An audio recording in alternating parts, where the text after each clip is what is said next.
사랑하는 영락교회 지체들에게 주 안에서 평화 인사를 전합니다. 오늘은 2024년 2월 20일 화요일입니다. 오늘의 묵상 본문은 창세기 12장 1절로 9절까지의 말씀입니다. 오늘 본문 말씀 12장 1절부터의 말씀은 이렇게 시작합니다. 여호와께서 아브라함에게 이르시되 너는 너의 고향과 친척과 아버지의 집을 떠나 내가 내게 보여줄 땅으로 가라.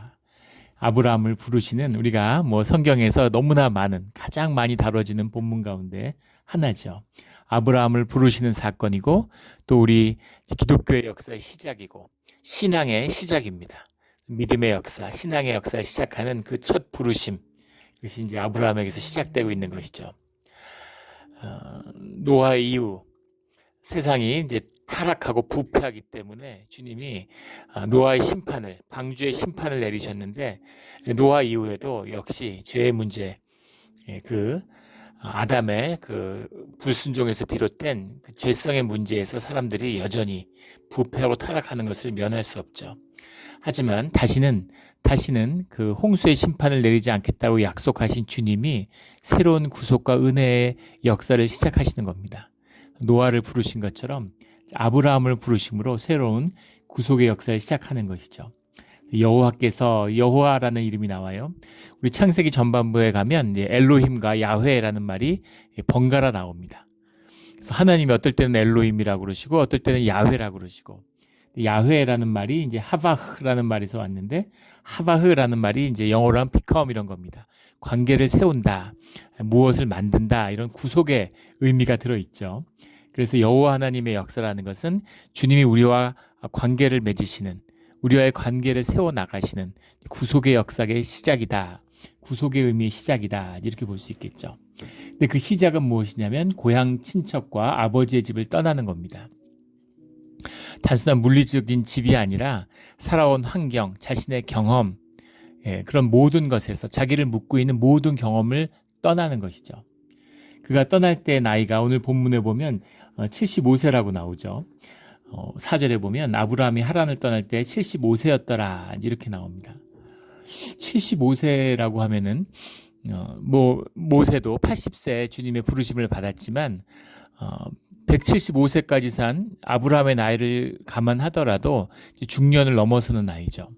근데 그 나이라고 하는 것의 특징은 경험에 묶이는 것이잖아요. 새로운 도전을 하거나 새로운 것을 시작해 본다는 게 참 어렵습니다. 중년의 나이 50 넘어가지고 새로운 직장을 한다, 안 해보던 일을 한다, 이게 얼마나 어려운 일이에요. 쉽지 않은 일이죠. 굉장한 용기와 믿음이 없이는 해볼 수 없어요. 그런데 하나님이 부르심을 받으니까 떠나는 것이죠. 그리고 이 시대에 떠나는 것, 이 시대에 이민 가는 거잖아요. 이민 가는 게 요즘 이민하고 다른 겁니다.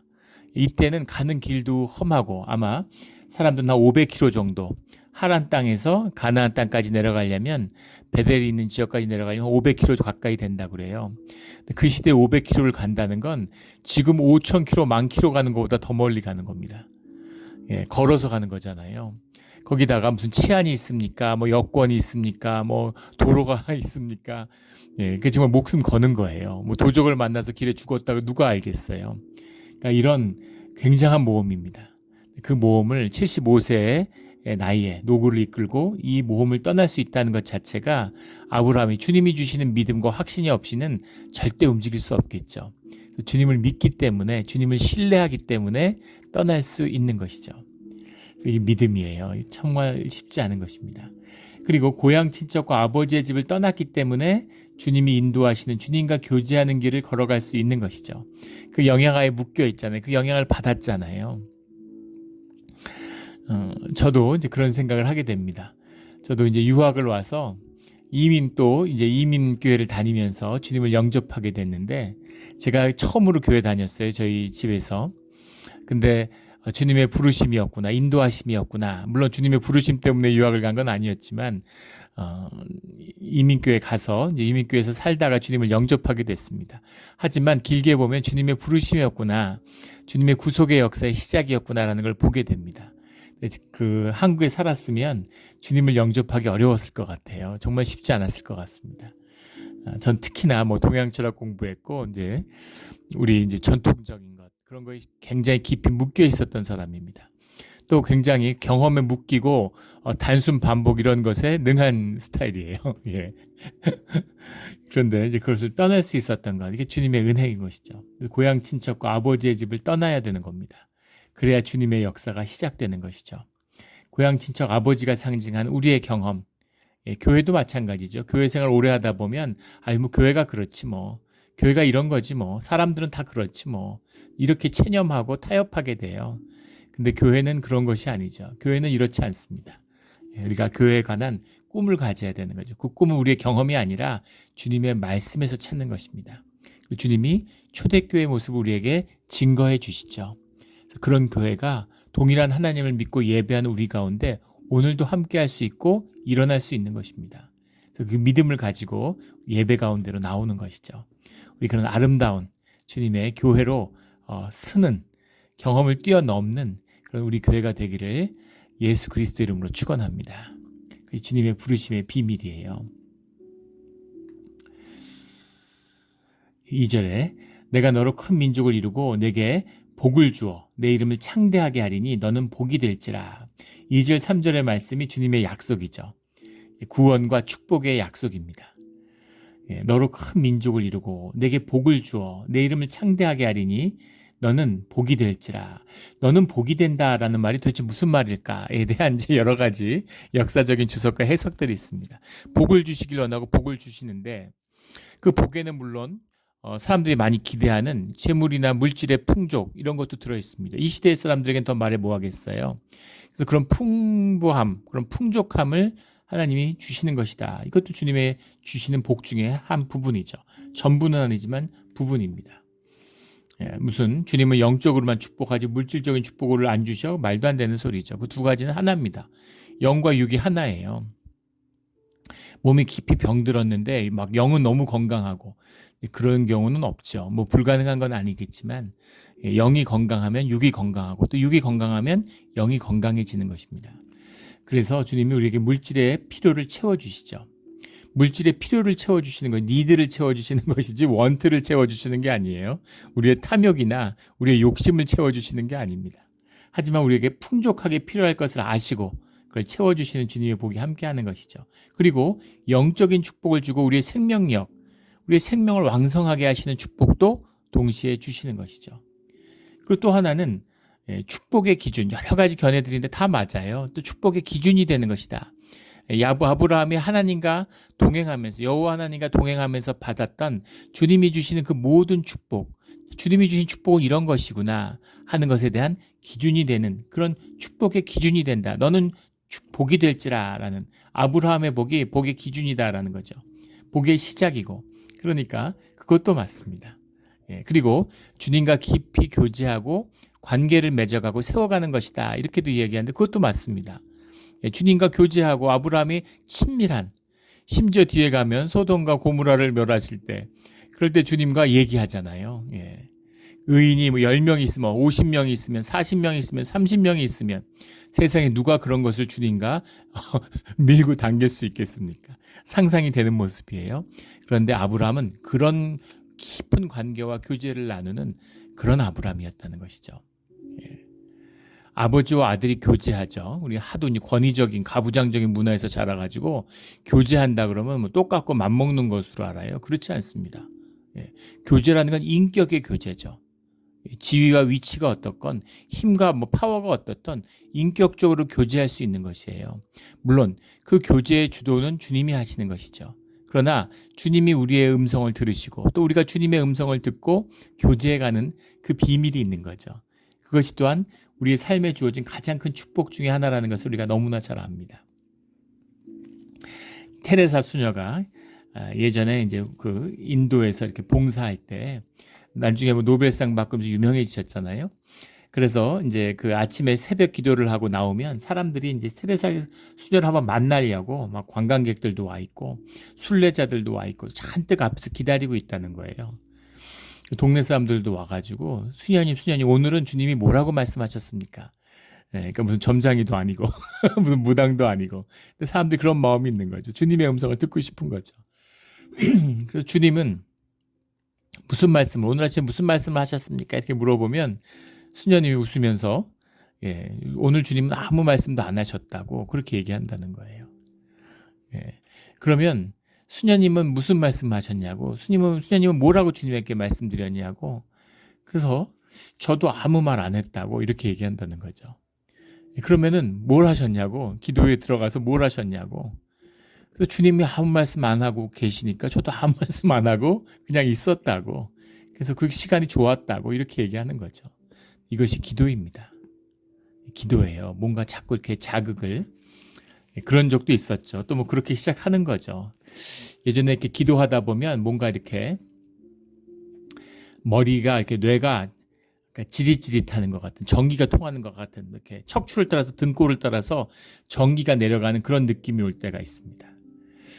그 느낌을 오면은 그게 이제 성령의 임재고, 뭔가 주님의 임재 같이 그렇게 경험을 구조화했던 때가 있어요. 그래가지고 그게 없으면 기도를 한 것 같지가 않은 겁니다. 그래서 그 느낌이 있을 때까지 하는 거예요. 그리고 그 느낌이 있고 그 안에 있어야 될 것 같이 막 이러는 거죠. 근데 그것도 물론 그것이 주님의 임재를 우리가 몸으로 느끼는 주님이 허락하신 방법일 수도 있죠. 그러나 주님은 자유하시고 늘 움직이십니다. 그래서 그 주님과의 관계 가운데 삶에 아무 변화가 없다. 그런 건 뭔가 잘못된 거예요. 돌아봐야 됩니다. 이제까지는 이런 방법이 있었지만 또 주님이 굉장히 새롭게 우리에게 새로운 방법으로 말씀하고 다가오실 수 있는 거죠. 그래서 경험에 묶여서는 안 되는 겁니다. 자유한 주님의 자유함을 용납하고 또 주님이 용납해 주신 우리의 자유함을 누리면서 주님께 나아가는 것이죠. 이런 건 모든 것이 다 너는 복이 될지라. 또 너가 사람들의 관계 가운데 사람들이 사람을 축복하고 또 다른 사람들이 이런 사람들을 축복하는 공동체를 이루고 교회를 이루어가는 그 축복의 고리가 된다. 그런 축복의 매개가 된다. 뭐 이런 해석도 있습니다. 대표적인 해석 가운데 하나죠. 칼빈의 주석 가운데 하나인데 그것도 맞습니다. 축복의 사람들은 어디 가든 관계 회복을 불러오죠. 교회의 회복을 불러오기도 하지만 또 가족의 회복을 불러오기도 하고 또 회사에 가면 어디 가나 평화의 사도가 돼서 어디 가나 그 사람을 통해서 평화가 피어나고 기쁨이 피어나고 그런 사람이 돼요. 우리 주변에 보면 그런 분들 계시잖아요. 교회에도 그런 분들 계십니다. 그분이 있어서 관계가 좋아지고 그분이 있어서 뭔가 공동체에 활기가 있고 따뜻한 그런 마음이 흐르게 되는 그런 분들이 계시죠. 우리 주님 안에서 복이 될지라. 너는 복이 될지라. 너는 복이 될지라. 내 이름을 창대하게 하리니. 아브라함보다 더 큰 이름이 있겠습니까? 자신을 아브라함의 후손이라고 말하는 사람이 지구의 절반이에요. 지구 인구의 절반이 유대인들도 이슬람도 기독교도 전부 다 아브라함이 믿음의 조상이라고 이야기합니다. 그 이름의 창대함을 아브라함의 트라디션이라고 그러죠. 그 이름의 창대함을 뭐와 비유할 수 있겠어요? 큰 민족을 이루고 이름을 창대하게 하고 너는 복이 될지라. 이 복이 오늘 우리에게도 이 약속이 이어지고 있는 것입니다. 이 복을 결코 놓치지 않고 누리며 살아가는 우리 모두가 되기를 주의 이름으로 축원합니다. 3절에 너를 축복하는 자에게는 내가 복을 내리고 너를 저주하는 자에게는 내가 저주하리니. 저주한다라는 말이 이제 칼레엘이라는 말인데 성경에 많이 나오는 말씀이죠. 칼레엘이라는 말은 이제 가볍게 여긴다라는 말인데 무시하다 이런 말입니다. 너를 하대하고 너를 냉대하고 너를 무시하는 사람, 너를 짓밟는 사람들은 내가 짓밟는다 이런 말입니다. 반면에 너를 축복하는 자, 너를 복을 주게 하는 자들은 또 내가 복을 내린다라는 거죠. 이게 주님의 약속이에요. 주님의 약속입니다. 이 복을 누리며 살아가는 사람이 되는 거죠. 복을 유통하는 자가 되는 겁니다. 우리가 이 믿음의 축복의 약속을 받았어요. 이건 분명한 것 같습니다. 저도 살아오면서 보면 아직 저주하는 사람은 못 만나봤는데 축복하는 사람들을 많이 만나봤죠. 근데 그 복을 주고 돕고 은혜를 베풀어준 분들은 다 주님의 은혜를 더 큰 은혜를 받고 누리는 것을 보게 돼요. 그래서 삶에 담대함이 생기는 겁니다. 우리 교회에서 목회자로 섬기면 정말 뭐 여러 가지 음식 해다 주시는 분들도 있고, 우리 돌아가시는 권사님 가운데서는 돌아가실 때까지 매주 국이나 찌개 이런 걸 끓여서 갖다 주신 분이 계세요. 근데 어떻게 이러실 수가 있을까? 한 주도 안 빼고 어떻게 이러실 수가 있을까? 정말 그 믿어지지 않는 정말 이런 섬김을 받다니. 예. 그런 그 은혜가 있죠. 어떻게 그런 은혜를 받겠어요? 어떻게 그런 도움을 받겠습니까? 그런데 그걸 통해서 주님이 축복하신다는 걸 알기 때문에 그것이 복의 문을 여는 복의 도구가 된다는 걸 알기 때문에 그렇기 때문에 담대히 누릴 수 있는 것이죠. 또 하늘의 복을 쌓는 누구를 돕는 것도 마찬가지죠. 무슨 도움을 주니 도움을 받고 이런 게 아닙니다. 그 도움이 나갈 때 그것이 주님 안에 기억되어서 주님의 하늘에 쌓는 복이 되어서 하나님이 베푸시는 은혜가 있어요. 반드시 있습니다. 그 반대도 있죠. 인색하면 점점 더 쪼그라들게 됩니다. 인색해서 잘 사는 분 보셨어요? 우리 레위기 27장의 말씀으로 우리 레위기 강에 대미를 장식했는데 그것이 유대인들이 땅의 복을 푸는 비밀이 거기에 들어있다라는 서원제에 대한 의미였죠. 저희 큰애가 이제 이렇게 영화 공부 이런 걸 하면서 뭐 광고 찍고 뭐 사진도 하고 이러니까 이제 광고일 같은 걸 하는데 패션 회사 같은 데서 일을 하는 겁니다. 근데 패션계도 뭐 미디어계 뭐 이런 뿐만 아니라 금융회사 이런 뿐 아니라 패션계도 뭐 여러 사람들이 있는 것 같지만 사실은 유대인들이 완전히 장악하고 있다고 그러더라고요. 그래서 애가 일하는 그 회사의 사장도 유대인인데 젊어서 놀라운 성공을 거두고 있다는 거예요. 그래서 물어봤다는 겁니다. 성공의 비밀이 뭐냐고. 도대체 그 비밀이 뭐냐고. 그러니까 그 사장이 유대인 사장이죠. 그 비밀을 할머니가 사실은 알려줬는데 아무에게도 알려주지 않는 비밀을 너한테 알려준다 이러면서 너가 벌어들이는 수입의 절반을 너의 주변에 가족, 친지, 공동체와 함께 나누라고. 그러면은 그 사람들이 다 너가 잘 되기를 바라고 너는 무조건 잘 된다. 그게 비밀이라고 얘기하더라는 거예요. 그런데 그 사장이 이 옷을 이제 막 디자인하고 팔고 뭐 이렇게 하는데 명품 이제 옷 회사죠. 그런데 그 직원들 봉제하고 일하는 사람들은 다 멕시칸들이라는 거예요. 근데 그런 사람들에게도 계속 은혜를 베푼다는 거죠. 거기에 뭐 주문으로 갈 때나 뭐 일 때문에 갈 때 그 일하는 사람들한테 절대 빈손으로 가지 말라고. 그 사람들에게 정말 하다못해 도넛 한 박스라도 사서 나누고 커피라도 사서 가서 나눠라. 절대 그 일하는 사람들에게 빈손으로 가지 말라고 그렇게 얘기한다는 거예요. 그래서 일하는 사람들이 다 좋아한대요. 그 사람들이 이 회사 일만 하겠어요? 저 회사 뭐 여러 회사 일들 다 하죠. 그런데 그 사람들이 다 잘 되기를 바란다는 게 자기들에게 잘하니까. 말이 쉽지 그게 됩니까? 알고도 못하는 것이죠. 인색하고 찌들기 때문입니다. 은혜가 없는데 어떻게 나눠요? 내 건데 어떻게 나눕니까? 아까운데. 이것이 주님이 주시는, 주님이 풀어주시는 주님 가운데 복을 누려가는 비밀이에요. 레위기 전체가 그것으로 결론을 내리고 있는 것입니다. 주님이 뭐 재물이 아쉽고 뭐 은세겔이 아쉬워서 그걸 가지고 오라고 그러시겠습니까? 우리가 그것을 다스리고 누리며 복을 누리는 비밀을 우리에게 말씀하고 계시는 거죠. 너는 복이 될지라. 너는 복이 될지라. 그리고 너에게 복을 내리고 너를 저주하는 자에게 내가 저주하리니 너를 축복하는 자에게 내가 축복한다. 그래서 유대인들이 가는 곳마다 다 잘 됩니다. 유대인들이 가는 곳에는 유대인들도 잘 살지만 그 나라도 잘 살아요. 근데 거기를 핍박하면 그 나라도 쇠퇴하게 됩니다. 뭐 그런 나라가 많지만 바벨론도 그렇죠. 근데 스페인 같은 나라도 스페인이 그걸 지배했죠. 아라비아도 마찬가지입니다. 이슬람의 시작들이 유대인이었어요. 그 유명한 그 모하메드의 팔장로가 전부 유대인들이잖아요.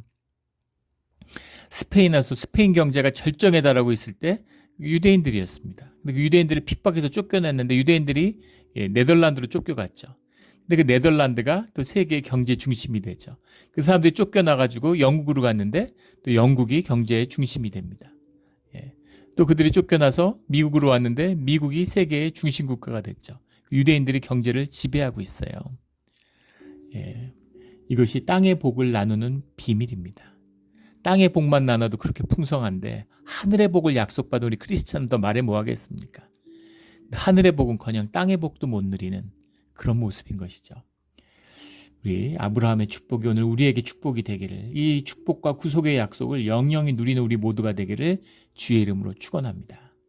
아브라함과 그의 가족뿐 아니라 땅의 모든 족속이 너로 말미암아 복을 얻을 것이라. 예, 그 구원의 약속, 구속의 약속이죠. 예, 죄사함의 약속입니다. 이 약속이 아브라함을 부르심으로 아브라함에게 주어진 거죠. 놀라운 축복의 약속을 붙들고 땅을 떠나는데 어디로 가라가 아니라 내게 보여줄 땅으로 가라 이렇게 말씀하세요. 이게 주님의 중요한 비밀이죠. 예, 땅을 보여주시고 환상을 통해서 어느 땅인지 다 알려주시고 가서 누릴 복도 알려주시고 그리고 떠나라 그럼 당장 떠나겠죠. 빨리 하루빨리 떠나고 싶겠죠. 근데 문제는 뭐냐면 말씀의 약속만 말씀을 받았지 실제로 손에 잡힌 게 아무것도 없다는 겁니다. 그리고 어디로 갈지 몰라요. 사람들이 제일 무서워하는 거, 우리 육이 제일 무서워하는 게 모르는 겁니다. 왜 어둠을 무서워해요? 어둠이 오면 분별하고 알 수가 없기 때문이고 보이지가 않기 때문인 거죠. 그 어둠의 공포 가운데 사람이 살았어요. 모르는 걸 제일 무서워합니다. 불투명성을 제일 무서워해요. 경제를 보세요. 경제가 제일 싫어하는 것이 불투명성이죠. 예측 가능해야 돼요. 삶을 컨트롤할 수 있어야 돼요. 그게 인간이 원하는 에고의 중심입니다. 의식의 중심이에요. 내 삶을 컨트롤할 수 있고 예측할 수 있는 그 속에서만이 거짓 평안을 누릴 수 있다고 믿는 것이죠. 근데 컨트롤도 되지 않지만 설령 컨트롤이 된다고 할지라도 평안은 없죠. 왜냐하면 내가 변하지 않아도 환경이 변하기 때문입니다. 그래서 컨트롤도 되지 않지만 계속 두려움 속에 살 수밖에 없는 것이죠. 그런데 주님이 그런 현상과 조건과 환경 같은 거 보지 마. 그리고 말씀을 믿고 주님을 믿고 말씀을 의지해서 말씀에 순종하면 돼. 이것이 구속의 역사의 시작이라는 겁니다. 예. 우리가 직장을 그만두지 못하죠. 생업을 바꾸는 게 어렵습니다. 도저히 못하겠는데 근데 못 그만두죠. 예. 못 먹고 살면 어떡하나, 뭐 먹고 사나 이런 두려움 때문에 못 그만두는 겁니다. 근데 주님께 이것을 그만두게 해달라고, 다른 일을 하게 해달라고, 그러면 주님이 그만둬라 이렇게 말씀하시는 거예요. 그러면 네가 그만두면 내가 다른 일을 시작하게 해줄게 이렇게 말씀하시는 거죠. 근데 무슨 일을 하게 될지, 거기서 어떻게 되는지를 미리 좀 얘기해 주세요. 그럼 제가 그만둘게요. 그렇게 그만두는 것은 믿음이 아니죠. 그래서 이 믿음이라는 것이 이제 쉽지 않은, 보이지 않는 것의 실상이죠. 예, 이것을 믿을 수 있어, 이걸 붙잡을 수 있어야 떠날 수 있는 겁니다. 예, 주님이 부르시는 거예요. 예, 우리가 돈을 쌓아놨으면 그만두죠. 돈을 믿을 수 있으니까. 예, 내 통장에 있고 그게 삶을 지킬 거라고 믿는 거죠. 돈은 믿는데 왜 주님은 못 믿을까요? 돈이야말로 한순간에 휴지돼. 미국 망하면 달러는 휴지되는 거죠. 이건 내 땅이고 내 건물이고, 미국의 정부가 무너지면, 법 체계가 무너지면 휴지됩니다. 근데 그건 믿어요. 근데 영원 불변한 창조이신 주님은 못 믿는 거죠. 우리 안에 깊이 들여다보면 거역하는 마음이 있는 겁니다. 내가 주인 노릇하고 싶은 마음이 있는 거예요. 그리고 현상을 사는, 현상에 떠내려가는 내 육신의 연약함이 있는 겁니다. 그것을 뛰어넘는 믿음의 사람, 이것이 아브라함이었다라는 거죠. 그래서 아브라함을 부르신 겁니다. 이 아브라함이 여호와의 말씀을 따라갔고 롯도 그와 함께 갔으며 아브라함 하란을 떠날 때 75세였더라. 하란을 떠나는 것입니다. 5절에 아브라함이 그의 아내 사레와 조카 롯과 하란에서 모든 소유와 얻은 사람을 이끌고 가나안 땅으로 가려고 떠나서 마침내 가나안 땅으로 들어갔더라. 그런데 롯은 놓고 갔어야죠. 롯을 왜 데리고 갔을까요? 롯이 두고두고, 이 작은 선택이 나중에 마치 그 케이오스 이론이라고 그러죠. 아프리카의 나비의 날개짓이 유럽에서는 태풍이 되는 것처럼 롯을 이끌어가는 것이 두고두고 아브라함에게 큰 화가 되죠. 아모리 족속의 조상이 되잖아요. 끝까지 주님이 이 아브라함의 핏줄이기 때문에 롯에 대한 은혜를 꺾지 않으십니다. 근데 아모리 족속이 두고두고 이스라엘의 원수가 되죠. 그런 겁니다. 우상의 그 뿌리가 되는 그런 악한 역사의 시작이 되는 거죠. 롯을 왜 데리고 왔을까? 부인만 데리고 나갔어야 되는데, 근데 형이 일찍 죽었잖아요. 그 형 하란이 죽은 것이고, 또 그 데라가 굉장히 그 아버지가 유대의 전승 가운데 악한 우상 숭배자였으니까 조카 롯을 두고 나올 수가 없었겠죠. 예. 뭐 애기기 때문에 너무 어려서 데리고 나온 건 아닐 거예요. 왜냐하면 아브라함은 75세니까 또 아브라함보다 최소한 10살 이상 많은 형이니까 나이도 꽤 있었을 겁니다. 그런데도 이제 롯을 가족같이 아들같이 여기고 또 롯이 이제 아브라함을 따랐겠죠. 그러니까 롯을 이제 데리고 나오는 거죠. 아브라함도 이제 경제 활동을 하면서 재산도 모으고 쌓인 게 있으니까 또 자식이 없으니까 롯을 아들 삼아서 롯에게 줘야 되겠다. 아마 이제 그런 마음이 있을 수도 있었겠죠. 어떤 이유에서인지 여러 가지 이유가 있을 수 있었겠지만 롯을 데려 나오는 것은 이제 주님의 뜻은 아니었던 것 같습니다. 그런데 주님이 또 야, 롯은 두고 가, 롯은 놓고 가야 돼, 너만 나가 이렇게 얘기를 하셨으면 그러면 두고 오지 뭐 자기 마음 때문에 마음의 아쉬움 때문에 롯을 데리고 나오진 않았겠죠. 믿음의 이 사람인 아브라함이. 그런데 주님이 그렇게 말씀하시지 않는다는 거예요. 예. 주님이 우리를 로봇같이 여기셔서 이렇게 하고 이렇게 하고 이렇게 하고 이렇게 하지 않으시는 거예요. 그러면 생명이 자라나지 않습니다. 그래서 우리에게 자유함을 주시고 우리가 선택하고 분별하고 우리가 기도하면서 자라나게 하시는 거죠. 주님이 진짜 오셔가지고 이렇게 얘기하면 거역할 피조물이 누가 있겠어요. 근데 그렇게 얘기하면 로봇이 되지 심령이 자라지 않습니다. 근데 주님 우리에게 자유를 주시고 또 교제하기 위해서 우리에게 찾아오게 하시고 새벽 시간을 열게 하고 시간을 구별하게 하고 주님께 순종하게 하고 말씀을 묵상하게 하고 이렇게 주님의 뜻을 분별해서 알아가는 거죠. 처음에 신앙생활을 할 때는 신앙이 좋아지고 믿음이 더 자라나면 점점 더 주님의 음성을 크게 듣는 줄 알았습니다. 예. 그러면 신앙생활이 점점 쉬워지는 줄 알았어요. 근데 정확히 그 반대죠. 주님의 음성이 점점 작아집니다. 예. 강권하는 역사가 나타나지 않아요. 그러니까 주님이 침묵하시고 미세한 음성으로 얘기하시니까 점점점 내 목소리가 잦아들고 주변이 잠잠해져야 되는 거죠. 평화로워져야 되는 겁니다. 그래야 주님의 작은 음성을 듣고 분별할 수 있어요. 그래서 점점 더 어려워지고 삶이 점점 더 심플해지고 삶이 점점 더 경건해지고 깨끗해져야 되는 겁니다.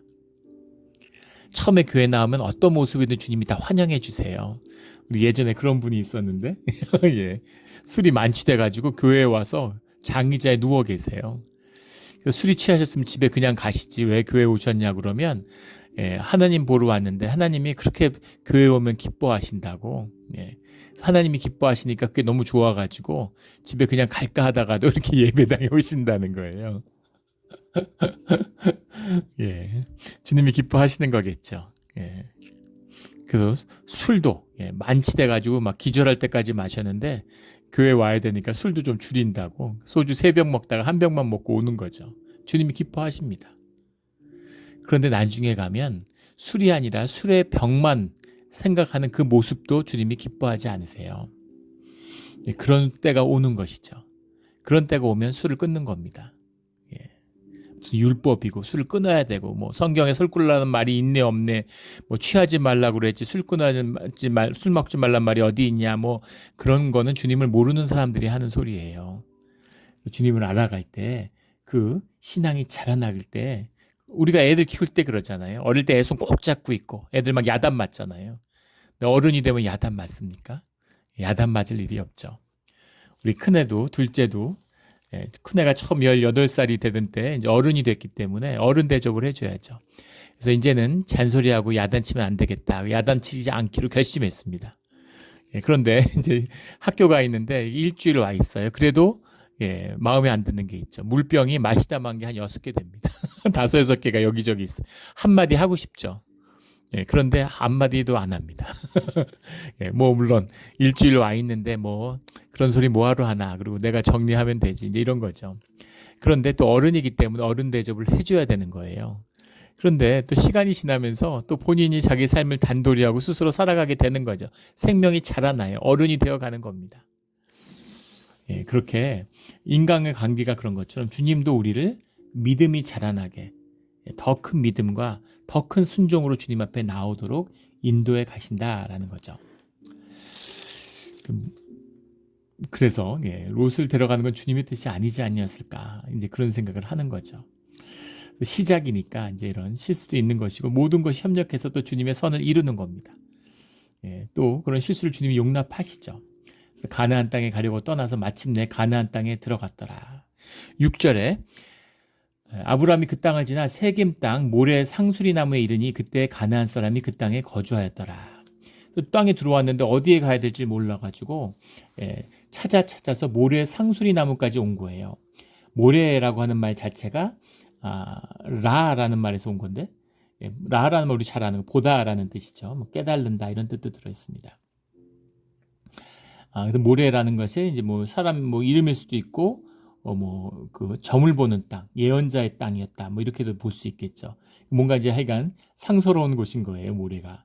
상수리 나무에 이르니 상수리 나무라고 하는 말이 이제 아일이라는 말인데 테레빈스 영어로 하면 상수리 나무죠. 야일이라는 말이 원래 강하다라는 뜻입니다.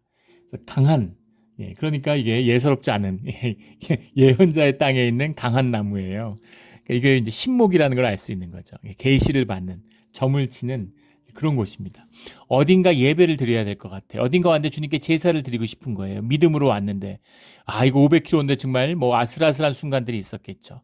수많은 도적대와 또 그 당시에 짐승들 이런 것도 많고 그 당시에는 아라비아 산막에 그 땅에 가나안 땅에 사자가 살던 때예요. 사자도 살고 곰도 살고 막 이러던 시절인데 그것을 낮에는 햇빛 때문에 이동할 수 없죠. 이 사막의 지역은 가나안 땅 소아시아 지역은 지금도 그렇지만 낮에 이동하는 건 어렵다는 겁니다. 그래서 밤에 이동을 해야 되는 거예요. 밤에 이동하면 그런 야생 동물들이 짐승들이 활동하는 시기잖아요. 그리고 그 길목 올 수 있는 곳 또 물길을 따라가야죠. 가축들을 몰고 가는데 물이 없으면 어떡합니까? 물길을 따라가는데 물길이 있는 곳에는 도적대가 기다리고 있죠. 목숨을 건 여행이었어. 한 번도 안 가본 땅인데 뭐 지도가 있습니까? 내비게이션이 있습니까? 우리 그 애들이 막내가 그렇게 물어봐요. 차를 타고 가는데 옛날에 내비게이션 없을 때 어떻게 운전을 했냐고. 근데 우리 큰애 둘째만 하더라도 어렸을 때 엄마가 옆에서 지도책 보고 인간 내비게이션이죠. 내비게이터. 옆에서 그 지도를 보고 옆에서 운전했던 그런 걸 기억하면서 그렇게 했다 그러면 어떻게 세상에 지도를 보고 운전을 할 수가 있냐고 믿어지지 않는 거죠. 근데 이때는 지도도 없던 때입니다. 이때 이걸 간다는 게 보통 일이 아니죠. 도착했으니까 은혜가 있고 감사했겠죠. 그리고 또 마음속에 이곳이 맞습니까? 아직 주님과 교제하고 주님의 음성을 듣는 법을 몰라요. 주님과 깊이 교제로 들어가지 못하니까 주님이 말씀하시면 됐지만 주님께 간구하고 물어보는 교제가 아직 자라나지 못하는 거죠. 왔긴 왔는데 감사의 제사를 드리고 싶은데 어디다 해야 될지 모르니까 모래 상수리 나무에 가서 신목 선앙당 나무 같은 데 가서 제사를 드렸다는 겁니다. 7절에 여호와께서 아브라함에게 나타나 이르시되 내가 이 땅을 내 자손에게 주리라 하신지라. 자기에게 나타나신 여호와께 그곳에 제단을 쌓고 그래서 가서 하나님의 말씀을 듣고 제단을 쌓는 것으로 제단을 쌓았다라는 것은 주님의 임재를 만난다라는 의미잖아요. 주님의 언약을 내가 받았다라고 하는 그런 의미죠. 말씀을 언약으로 순종하고 새겼다라는 겁니다. 그래서 주님의 음성을 듣는 것, 주님의 인도하심을 받는 것이 나의 제단이 되는 거죠. 말씀을 듣고 제단을 쌓는 거예요. 내 제단을 쌓아야 되는 겁니다. 아브라함의 하나님이죠. 그런데 이삭의 제단을 쌓으면 이삭의 하나님이 되고 야곱이 베델에서 야곱의 제단을 쌓은 다음엔 야곱의 하나님이 되는 겁니다. 나의 제단을 쌓아야 되는 거죠. 우리의 자녀들을 교회에서 자랐어요. 그런데 주님을 만나지 못하죠. 자신의 제단을 쌓아야 되는 겁니다. 은혜 가운데 있고 공동체 가운데 있으면 은혜가 넘치기 때문에 몰라요. 생명수를 마시기 때문에 영의 목마름을 모릅니다. 그런데 광야에 나가서 그 목마름을 만났을 때 그때 내 제단을 쌓게 되는 것이죠. 우리 모두 제단을 쌓는 나의 제단을 주님 앞에 쌓는 그것이 우리 신앙의 중심이잖아요. 우리의 예배입니다. 예배자죠. 우리 제단을 쌓는 우리 모두가 되기를 주의 이름으로 축원합니다. 거기서 베델 동쪽 산으로 옮겨 장막을 치니 서쪽은 베델이요 동쪽은 아이라. 베델과 아이 사이, 베델이라는 건 원래 루스라는 땅이죠. 야곱이 제단을 쌓아서 베델이잖아요. 하나님의 집, 야곱이 제사를 드린 곳이죠. 그래서 베델이 되는 것이죠. 이때의 시점은 지금 모세 때니까 그 뒤로 수천 년이 지난 그때 이름을 이제 부르고 있는 거죠. 이때는 이제 이름이 베델이 아니었겠죠. 동쪽은 아이라. 그가 그곳에 여호와께 제단을 쌓고 여호와 이름을 부르더니 점점 남방으로 옮겨갔더라. 그래서 주님의 우리 내일 나눌 말씀이지만 아브라함이 남쪽으로 가다가 이제 애굽까지 가게 되는 그런 사건이 일어나죠. 그러나 이 믿음의 역사, 주님의 부르심을 받고 하란 땅을 떠난, 하란이라고 하는 것은 이제 이라크 북부 지역이죠. 유프라테스 강의 앞입니다. 티그리스 강과 유프라테스 강, 이 두 강이라는 것이 이제 메소포타미아잖아요. 우르라는 건 아주 남쪽에 있는 것이고, 두 강이 만나는 지역에 있는 것이고, 하란은 상당히 북쪽에 있는 땅이죠. 거기를 건너서 이제 가나안 땅을 따라 내려온 겁니다. 상당히 내려온 거죠. 그 출발 자체가 이게 역사적인 노아의 방주만큼이나 그거보다 더 큰 그런 중요한 사건의 시작입니다. 이 놀라운 구속의 역사의 사건이 아브라함의 순종에서 시작되는 거예요. 이것이 구속의 역사고 인류의 역사의 시작입니다. 물론 그때 사람들이 살았고 많은 일들이 세상 가운데 있었겠죠. 그러나 중요한 것은 아브라함을 부르신 하나님과 그곳에 순종해서 말씀을 믿고 믿음으로 자신의 삶의 길을 떠나서 주님을 따라 주님의 길을 떠난 이 아브라함의 모험, 여행의 시작, 이것이 믿음의 시작이고 구속의 시작이고 구원의 시작이 되었다라는 겁니다. 우리의 작은 주님의 부르심에 순종하는 우리의 믿음, 이것이 모든 역사의 시작이에요. 그래서 주님의 부르심은 귀한 것입니다. 우리 그 부르심과 예배의 자리에 늘 서 있는 우리 예배자로서 우리 주님 앞에 서는 기억되는 우리의 신앙의 자리가 되기를 예수 그리스도의 이름으로 축원합니다. 아멘. 기도드리겠습니다. 하나님 아버지 감사합니다. 아브라함을 불러주셨던 것처럼 우리를 불러주신 것에 감사를 드립니다. 우리가 아무것도 모르고 주님을 따라 나섰습니다. 주님을 따라 나서면 세상에서 잘되고 성공하는 줄 알았습니다.